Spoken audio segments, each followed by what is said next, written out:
성경 이야기 중에서 재미있는 이야기 중에 하나가 요셉의 이야기죠. 요셉은 야곱, 우리가 이스라엘이라고 부르는 이스라엘의 조상이죠.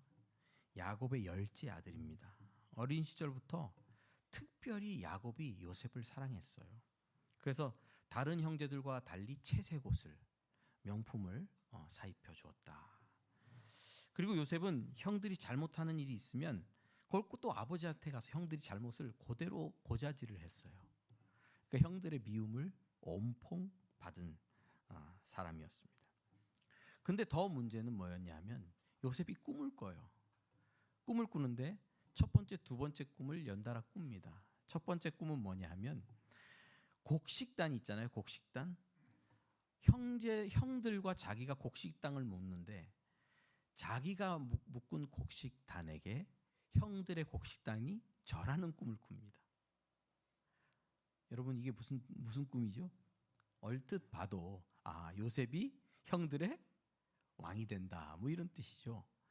이 얘기를 얌통머리 없이 또 형들에게 해줍니다. 형들 내가 이런 꿈을 꿨다. 그리고 또 꿈을 꾸는데 어떤 꿈이냐면 해, 달과 11별이 자기 별에게, 요셉 별에게 절하는 꿈을 꿉니다. 꿈을 혼자만 꾸고 넘어가면 좋은데 그의 아버지와 형들에게 또 이 꿈 얘기를 하는 거예요. 그러니까 아버지가 꾸짖고 형제들은 시기하여 저놈을 어찌 알고 하는 미움 가운데 있었죠. 여러분, 어느 날 이 요셉이 아버지의 명령을 받아 멀리 형들이 양치는 곳에 갑니다. 형들이 잘 있는지 보고 오라는 아버지의 말씀 때문이죠. 요셉이 오는 것을 보고 형들이 꿈꾸는 자가 온도다 하고 요셉을 죽여 없애자라고 모의합니다. 그러나 에브라임과 유다의 꾀로 목숨은 건져서 애굽의 노예로 팔려가게 됩니다. 자, 그러면서 요셉은 아버지에게 사랑받는 아들로 살다가 갑작스럽게 보디발이라는 사람의 시위대장이라고 말하는데요. 장군의 집에 노예 생활로 전락하게 됩니다. 참 신기하죠. 그런데 성경은 이때 상황을 원통하고 분하다, 고난스럽다 표현하지 않아요. 하나님께서 요셉에게 형통하게 하셨다라고 말합니다. 창세기 39장 2절에서 5절. 여호와께서 요셉과 함께 하심으로 그가 형통한 자가 되어 그의 주인 애굽의 사람의 집에 있으니 그의 주인이 여호와께서 그와 함께 하심을 보며 또 여호와께서 그의 범사에 형통하게 하심을 보았더라. 요셉이 그의 주인에게 은혜를 입어 섬김에 그가 요셉을 가정 총무로 삼고 자기의 소유를 다 그의 손에 위탁하니 그가 요셉에게 자기 집과 그의 모든 소유를 주관하게 한 때부터 여호와께서 요셉을 위하여 그 애굽 사람의 집에 복을 내리심으로 여호와의 복이 그의 집과 밭에 있는 모든 소유에 미친지라. 여러분, 그러나 노예 생활하는 중에도 시련은 끝나지 않았습니다. 시위대장의 아내가 요셉을 유혹하죠. 나랑 잠자리를 갖자. 요셉은 하나님을 경외하는 마음으로 뿌리칩니다.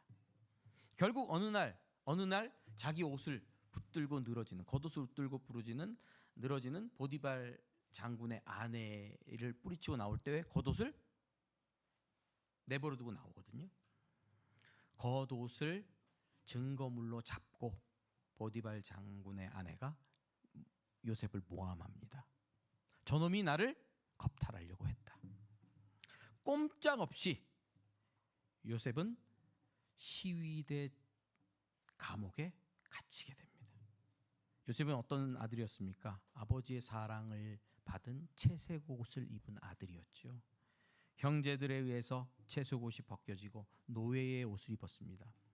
그러다가 이제는 노예의 옷도 벗겨지고 죄수의 옷을 입습니다. 다시 한번 언급합니다. 그렇다고 해서 성경은 요셉의 인생을 슬프다, 고약하다, 원통하다라고 기록하지 않습니다. 창세기 39장 23절 같이 읽어볼까요? 시작. 간수장은 그의 손에 맡긴 것을 무엇이든지 살펴보지 아니하였으니 이는 여호와께서 요셉과 함께 하심이라. 여호와께서 그를 범사에 형통하게 하셨더라. 아멘. 여호와께서 그를 범사에 형통하게 하셨다. 참 아이러니하죠. 형통이 도대체 뭡니까?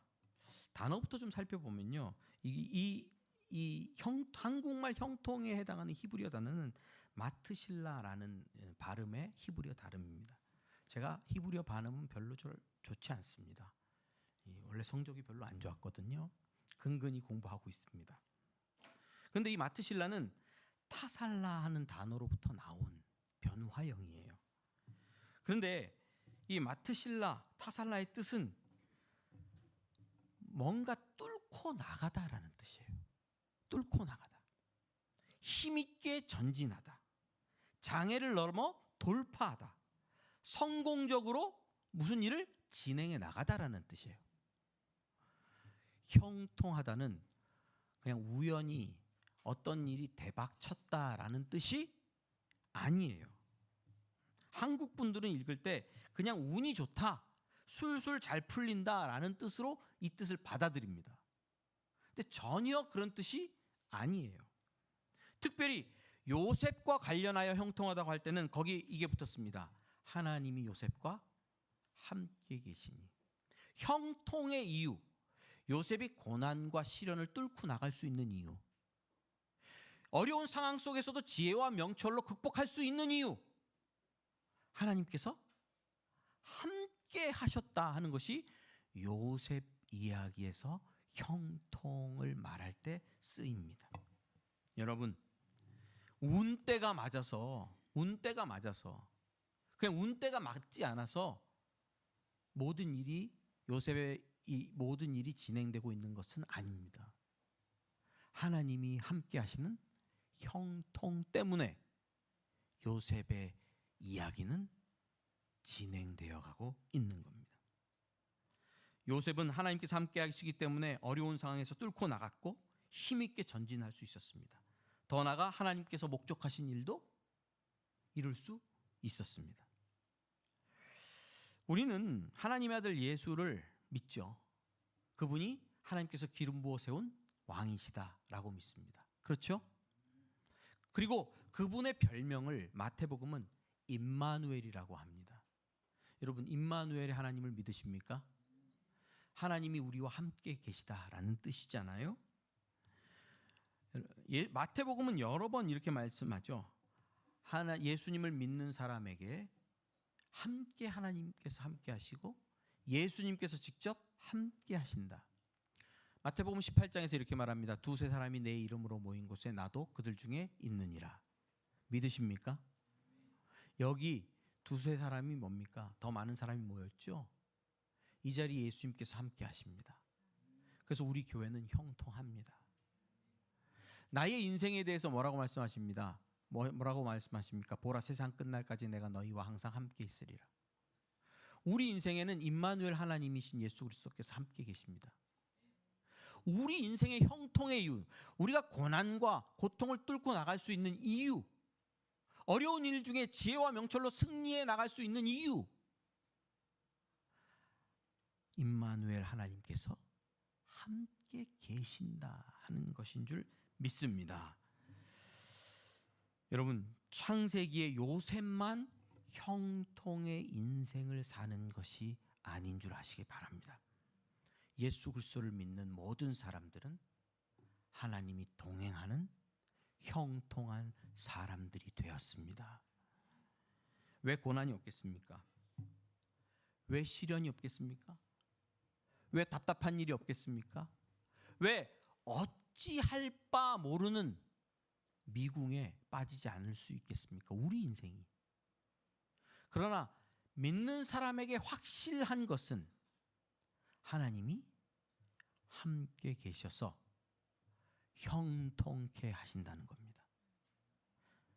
뚫고 나가고 전진해 나가고 해결해 나가도록 하나님께서 도와주시고 그 일을 통하여 하나님의 목적을 이루고 성취하게 하신다 하는 것입니다.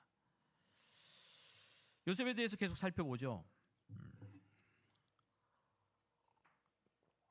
요셉은 꿈꾸는 사람일 뿐만 아니라 꿈을 해석하는 사람이기도 합니다.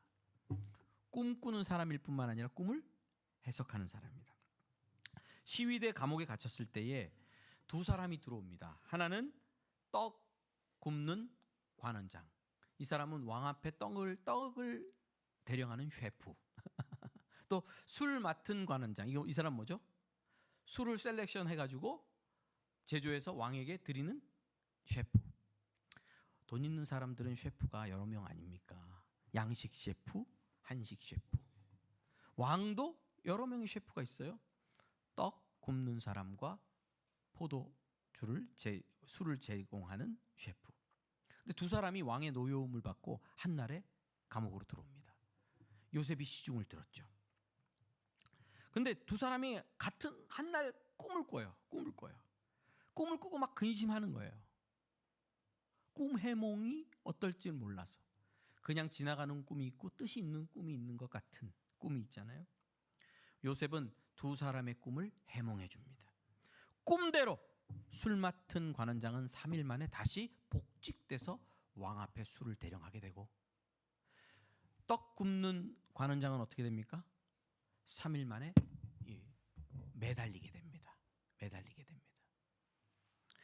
그런데 꿈이 그대로 해석되고 그대로 이루어진 술 맡은 관원장에게 요셉이 말하죠. 내가 무슨 죄를 지어서 이렇게 감옥에 있는 게 아닙니다. 나를 좀 기억해 주십시오. 그럴 때는 꼭 드라마도 그렇고 성경도 그렇고 기억을 못 하더라고요. 은혜 갚아야 될 사람들이 기억을 못 해요. 술 맡은 관원장은 바쁜 일상 속에서 요셉을 잃어버리고 삽니다. 그런데 여기서 요셉 이야기는 끝나지 않죠. 속절없이 시간을 흐릅니다만, 야속합니다만, 그렇죠? 때가 왔습니다.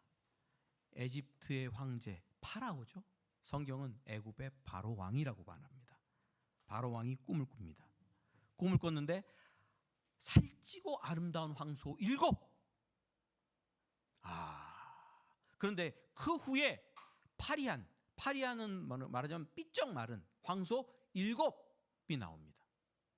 그리고 나와서 7마리의 파리하고 마른 황소가 전에 살찐 황소들 잡아먹어버려요. 그런 꿈을 꿔요. 근데 꿈의 내용이 그래요. 잡아먹었으나 여전히 파리해, 말랐어. 그리고 나서 너무 꿈에 깨어서 이거 이상한 꿈이다 라고 근심하고 잠들었을 때 또 꿈을 꿉니다. 바로 왕이. 이번에는 한 줄기에서 무성한 7 이삭, 사람 아브라함의 아들 이삭 아닙니다. 이 곡식 이삭이 7 이삭이 보입니다. 그 후에 동풍에 마른 가늘고 보잘것없는 이삭 7이 또 보입니다. 7 이삭이 후에 나온 마르고 보잘것없는 7 이삭이 전에 나온 풍성한 이삭을 삼켜버리는 꿈을 꿉니다. 꿈을 꾸고 근심하면서 바로는 그 전국의 점술가들과 지혜자들을 불러 모아서 자기 꿈을 해석하도록 시킵니다. 근데 아무도 이 꿈을 해석하는 이가 없었다. 그때 술 맡은 관원장이 아차! 요셉을 기억합니다. 그리고 바로에게 말하고 바로는 요셉을 불러오라 합니다. 이렇게 성경이 기록되어 있죠. 요 구절은 보이지가 않을 겁니다. 제가 읽어드립니다. 창세기 41장 14, 15절. 이에 바로가 사람을 보내 요셉을 부르매 그들이 급히 그를 옥에서 내놓은지라. 요셉이 곧 수염을 깎고 그의 옷을 갈아입고 바로에게 들어가니 바로가 요셉에게 이르되 내가 한 꿈을 꾸었으나 그것을 해석하는 자가 없더니 들은즉 너는 꿈을 들으면 능히 푼다 하더라. 요셉은 바로 앞에 섰습니다. 그러면서 말합니다. 꿈의 해석은 하나님께 있지 않습니까? 하나님께서 바로에게 편안한 대답을 주실 것입니다. 어떻게 이렇게 확신할 수 있을까요? 이런 걸 볼 때 요셉은 하나님과 깊이 연결되어 있는 인물이었다. 깊이 연결되어 있는 인물이었다. 누구처럼? 친구처럼. 깊이 하나님을 아는 인물이었다. 여러분, 그리고 꿈을 해석합니다. 두 꿈이죠. 근데 두 꿈은 한 가지라고 말합니다. 두 꿈을 연거푸서 푼 이유는 뭡니까? 하나님께서 이미 정하셨고 그 일을 시행하기로 속히 행하실 거라고 말합니다. 거기서 꿈에서 7년은 첫 번째 7년은 풍년이요, 두 번째 7년은 흉년인데, 두 번째 흉년이 첫 번째 7년의 풍년을 다 잡아먹고도 더 심하게 흉년이 들 것이라고 말합니다. 그러면서 이렇게 덧붙이죠. 7년 풍년의 곡식을 거두어서 7년 흉년을 대비하십시오. 바로와 대관들이 그의 지혜와 명철에 놀라고, 그리고 요셉은 드디어 총리로 세움을 받습니다. 자, 41절에서 38절 성경 있나요? 없습니까? 없답니다. 왜 없지? 제가 읽어드리겠습니다. 바로가 그 신하들에게 이르되 이와 같이 하나님의 영에 감동된 사람을 우리가 어찌 찾을 수 있으리요 하고, 요셉에게 이르되 하나님이 이 모든 것을 내게 보이셨으니 너와 같이 명철하고 지혜 있는 자가 없도다. 너는 내 집을 다스리라. 내 백성이 다 내 명령에 복종하리니 내가 너보다 높은 것은 내 왕자뿐이니라. 바로가 또 요셉에게 이르되 내가 너를 애굽 온 땅의 총리가 되게 하노라 하고, 자기의 인장 반지를 빼어 요셉의 손에 끼우고 그에게 세마포 옷을 입히고 금사슬을 목에 걸고 자기에게 있는 버금술에 그를 태우고 무리가 그 앞에서 소리 지르기를 엎드리라 하더라. 바로가 그에게 애굽 전국을 총리로 다스리게 하였더라. 하나님은 일을 계획하시고 꿈을 꾸게 하십니다. 믿으십니까? 자, 하나님은 일을 계획하시고 꿈을 꾸게 하십니다. 그리고 그대로 이루십니다. 요셉의 인생, 그리고 보디발의 집에서의 집과 감옥, 더 나가서 술 맡은 관원장과 떡 맡은 관원장, 바로와 이집트 전국에서 하는 모든 일들, 이 전부를 주관하시는 분은 요셉에게 꿈꾸게 하신 하나님이십니다. 요셉과 동행하사 형통하게 하신 하나님이 요셉과 관련된 개인사부터 전 세계의 모든 일들을 주관하셨다. 이것이 창세기 기록의 내용입니다.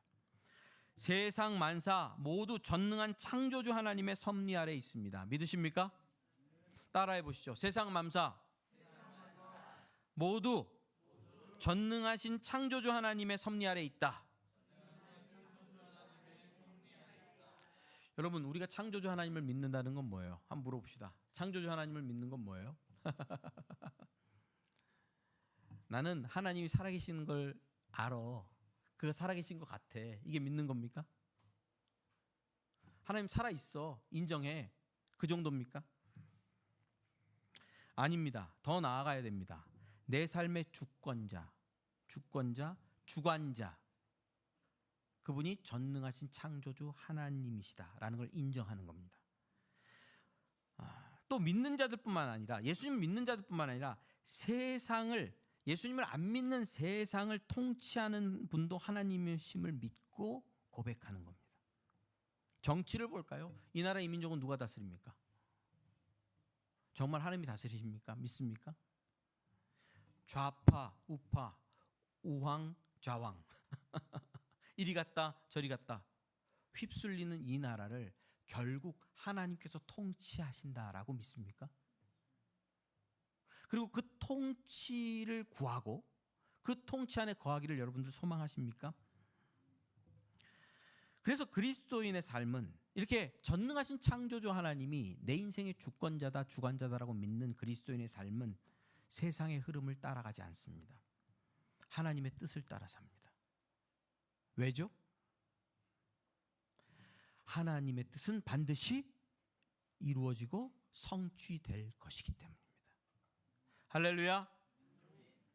하나님께서 이루고자 하는 목적이 무엇인지 알고 그 목적을 위해서 삽니다. 그리스도인은. 왜냐하면 하나님께서 그 길로 일하실 것이기 때문에.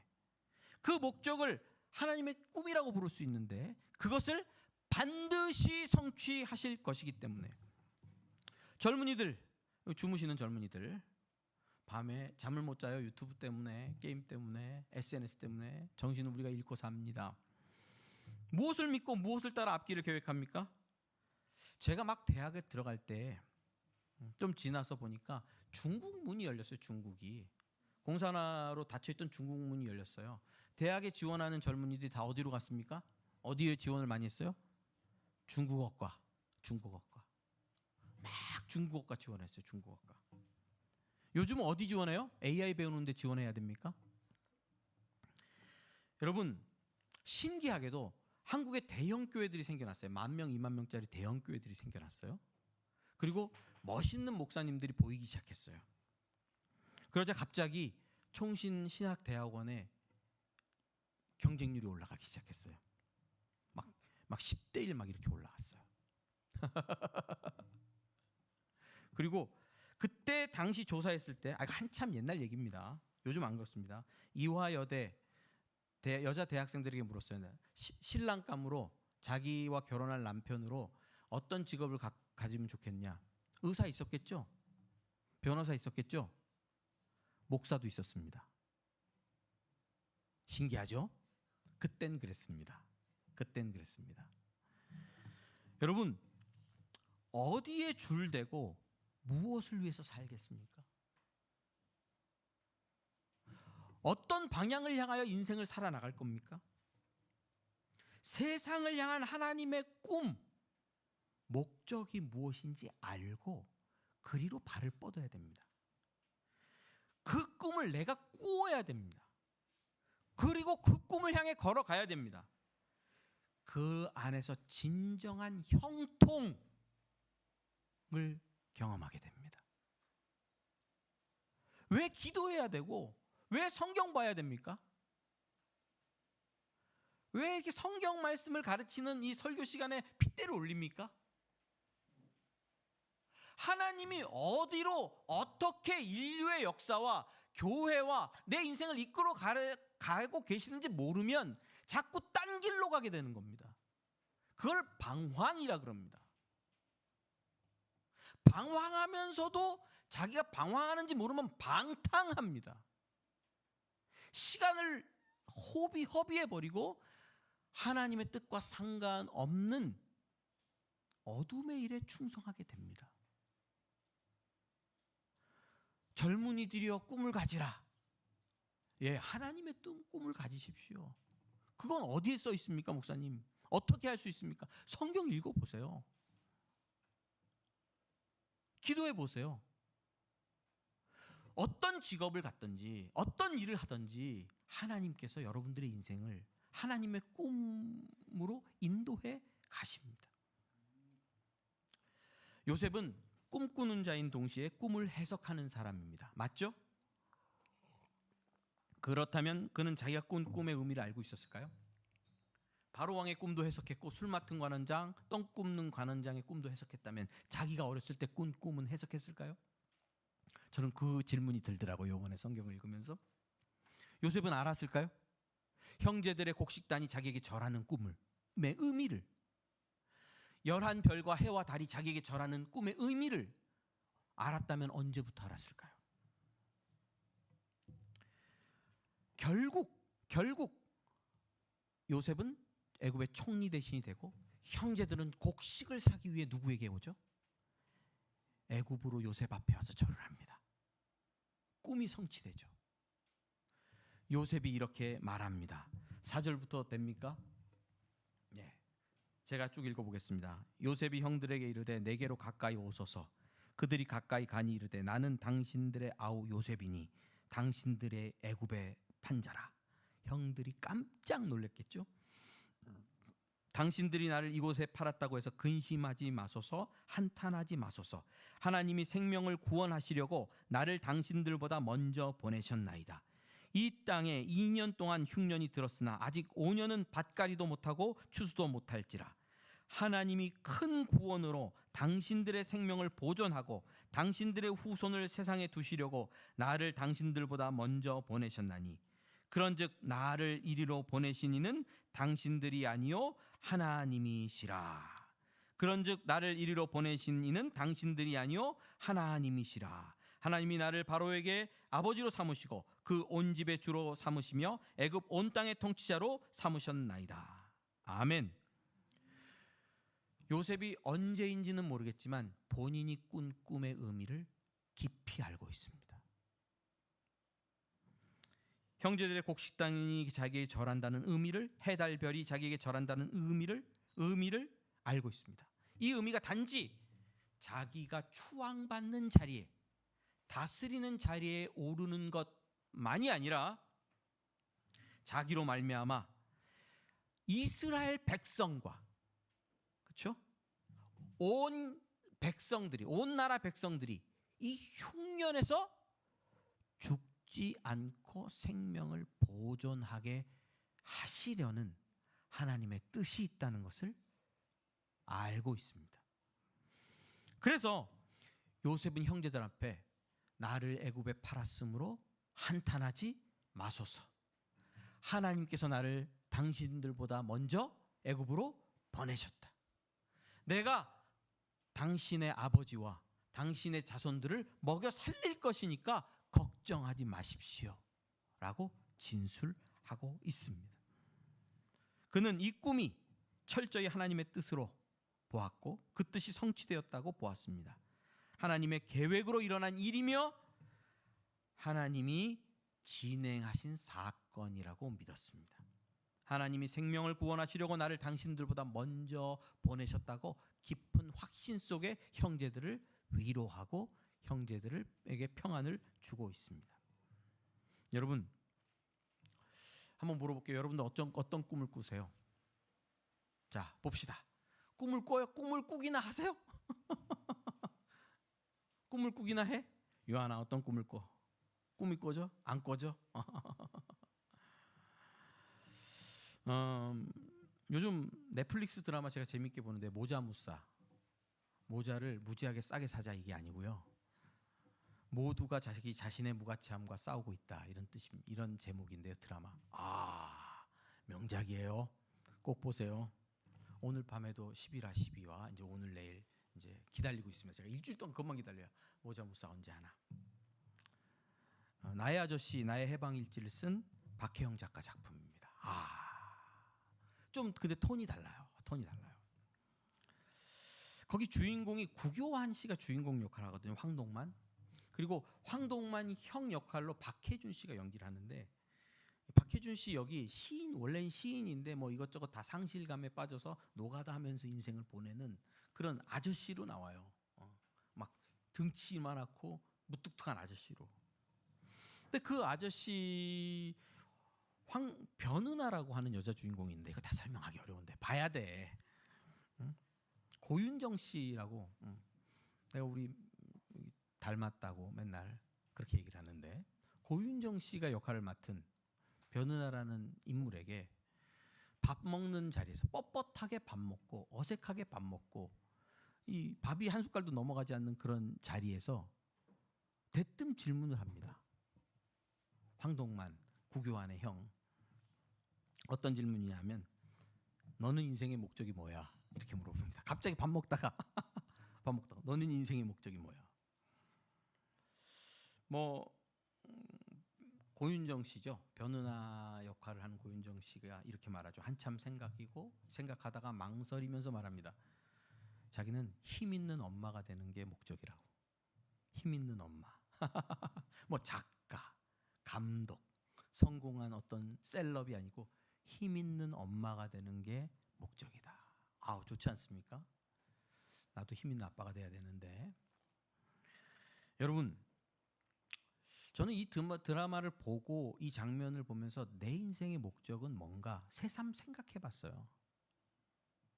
요셉의 꿈을 읽으면서 생각해봤어요. 나는 도대체 어떤 꿈을 꾸고 어떤 목적을 위해서 살아가는가? 하나님께서 아들 독생자 예수 그리스도를 보내시면서 이렇게 말씀하셨잖아요. 하나님이 세상을 이처럼 사랑하사 독생자를 주셨으니 이는 저를 믿는 자마다 멸망치 않고 영생을 얻게 하려 하심이라. 저는 이 말씀이 목적이에요. 단지 이 말씀 안에 있는 하나님의 사랑을 전하는 것, 전도하는 것, 그것을 목적이라고 저는 생각하지 않습니다. 단순히 그것도 포함되겠지만 멸망치 않고 영생을 얻게 하려 하심이라. 이 대목에 목적이 분명하게 있습니다. 예수님을 믿는 사람에게는 하나님께서 자기 생명을 부어주십니다. 믿으십니까? 자기 생명을 부어주십니다. 이것을 하나님이 우리에게 영생을 주신다 이렇게 말합니다. 자, 제가 누차 말하지만 영생은 죽어서 가는 게 아니에요. 거기서 그때 시작되는 게 아니에요. 예수님을 믿는 순간 죽지 않는 영원한 생명을 가지신 하나님의 그 영원한 생명을 부어주시는 게 시작이에요. 그래서 예수님을 믿는 사람들은 영생을 얻게 하려 하심이라 라는 구절을 믿는 그 즉시 경험하게 됩니다. 할렐루야. 여러분 예수님 믿습니까? 그럼 여러분 안에 하나님의 영원한 생명이 주입돼요. 머물러요. 그리고 역사하고 일해요. 모든 생명은 열매를 맺지 않습니까? 그렇죠? 육신의 생명도 열매를 맺어요. 이런 겁니다. 육신의 생명은 욕망, 욕심, 시기, 미움, 경쟁, 다툼, 혐오, 거짓, 당을 나누는 것, 이기심, 하나님을 부인하는 것, 자기의와 같은 열매를 맺어요. 육신의 생명은, 아담을 따라 난 생명은 바로 이런 열매들을 맺습니다. 그런데 예수님을 믿고 하나님의 생명이 우리 안에 임하면 다른 종류의 열매를 맺기 시작합니다. 사랑, 기쁨, 평화, 자비로움, 선함, 온유, 절제, 충성, 인내, 하나님을 향한 예배의 삶이 열매로 맺혀지게 됩니다. 이것이 콩 심으면 콩 나고 팥 심으면 팥 난다는 원리를 따라서 생명을 적용하는 바입니다. 타락한 아담의 생명이 심기면 아담이 열리겠죠. 예수 순종하는 예수의 생명이 심기면 순종으로 하나님의 형상이 열매 맺겠죠. 여러분, 저희 교회에서 8년 반 됐으니까 어떤 분들은 8년 반 꽉 차게 신앙생활을 했잖아요. 한번 여쭤볼게요. 영생의 열매가 여러분들 삶에 있습니까? 예수 생명이 내 안에 들어와서 나를 살게 할 뿐만 아니라 그 생명으로 일상을 살아가게 하는 생명의 열매가 여러분들 안에 있습니까?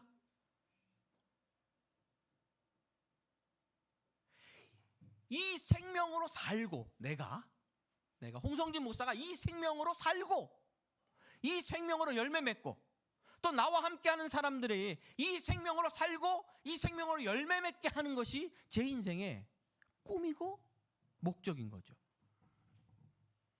저는 어려서 예수 믿었어요. 수많은 그리스도인들을 만났습니다. 근데 여전히 그리스도인인데 여전히 고통해요. 이거 왜 빠지냐? 고통하네. 마이크. 여전히 고통해요. 그들 예수님 인정합니다. 여러분들 예수님 인정하시죠? 그런데 여전히 공허하다. 목사님 교회 다니는데도 공허해요. 여전히 답답해요. 그리고 그들의 삶을 이렇게 들여다보면 여전히 율법에 노예되어 있어요. 억압되어 있어요. 예수님을 믿으나 참 영생의 역사, 생명의 삶을 몰라요. 답답해요. 죽으면 천국 가겠지요. 이렇게 얘기를 해요. 죽으면 영생 얻겠지요. 이렇게 얘기해요. 죽을 날만 기다리는 사람들이 그런 얘기를 합니다. 예수님을 믿는데 왜 죽을 날만 기다려? 죽으면 천국 가겠지요. 죽으면 영생 얻겠죠.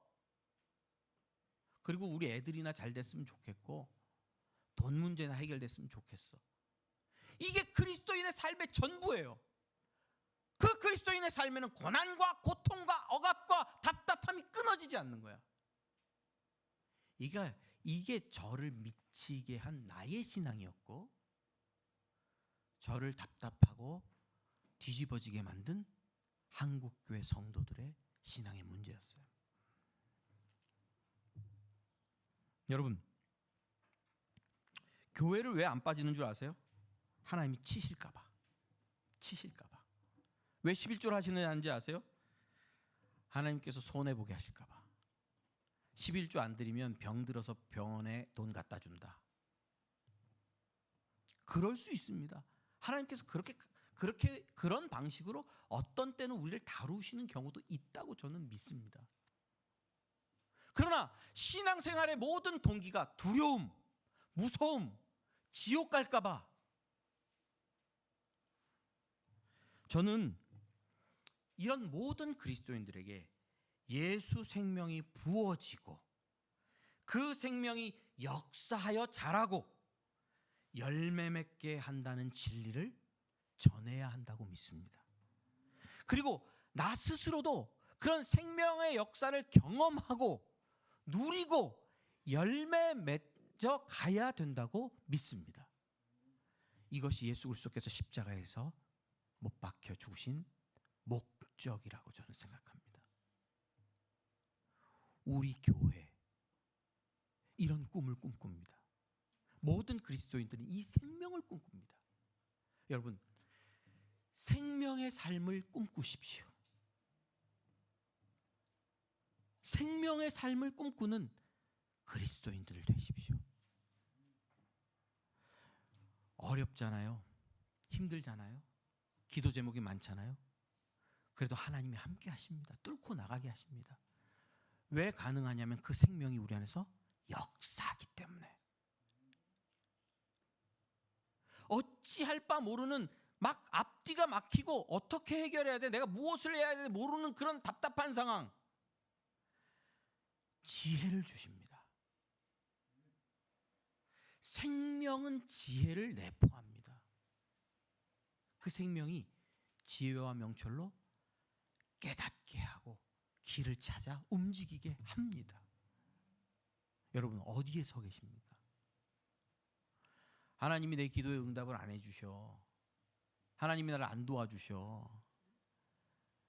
이게 끝입니까? 그게 여러분들의 신앙의 현 주소입니까? 깊이 하나님께 매달리는 축복이 있으시기를 주님의 이름으로 축원합니다. 하나님의 생명의 부음을 받고 생명의 삶으로 열매 맺는 축복이 있으시기를 주님의 이름으로 축원합니다.